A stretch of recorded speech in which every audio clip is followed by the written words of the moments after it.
Hello, bachcho. Let's see the question. The question says that a truck is moving at a speed of 72 km per hour on a straight road. The driver can produce acceleration of 2 meter per second square by applying brakes. That means that is a retardation है जाके.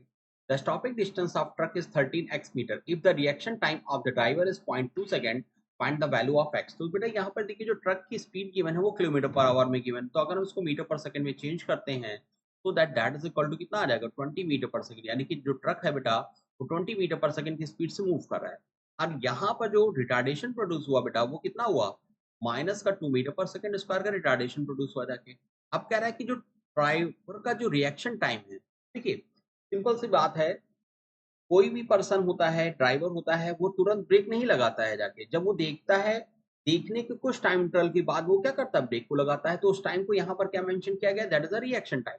यानी कि reaction time पे जो truck होगा बेटा वो constant speed से मूव कर रहा होगा जाके। तो उस ड्यूरेशन पे उसने डिस्टेंस क्या कवर किया होगा जाके, यानी कि डिस्टेंस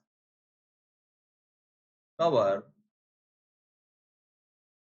इन रिएक्शन टाइम। बेटा जो रिएक्शन टाइम पे जो डिस्टेंस कवर होगा वो क्या होगा 20 इंटू 0.2, तो that is equal to 4 meter का डिस्टेंस कवर होगा। तो इसको हमने रिएक्शन टाइम में जो डिस्टेंस का कवर है उसको हमने बेटा यहाँ पर क्या कंसीडर कर लिया, that is equal to x1 consider कर लिया।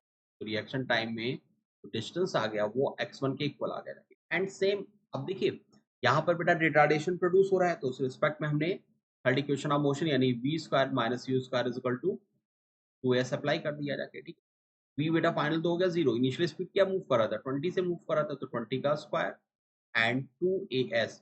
तो यहाँ पर बेटा क्या है, that is equal to minus का 4, और हमने यहाँ पर जो आफ्टर रिएक्शन टाइम के बाद डिस्टेंस है उसको हमने क्या कंसीडर कर लिया, दैट इज x2 कंसीडर कर लिया जाए। तो बेटा जो x2 की वैल्यू आएगी कैलकुलेट करने पर वो क्या बन जाएगी जाके, that is equal to 100 meter. और अकॉर्डिंग टू द क्वेश्चन यहाँ पे जो नेट डिस्टेंस गिवन है वो कितना गिवन है 13x मीटर, यानी कि दैट मीन्स जो 13x होगा बच्चा वो किसके इक्वल होगा, that is x1 plus x2 के इक्वल होगा जाके। तो 13x is equal to x1 plus x2 यानी कि 104 के इक्वल आ जाएगा। तो जो x की वैल्यू आएगी, क्योंकि हमको यहाँ पर x की वैल्यू को कैलकुलेट करना है, ठीक है, तो x की वैल्यू कैलकुलेट करने पर बेटा क्या आ जाएगी, देख दैट इज 13 8 104, यानी कि 8 के इक्वल आ जाएगी, ठीक है।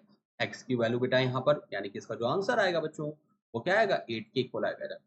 Hope you understand it well, best of luck.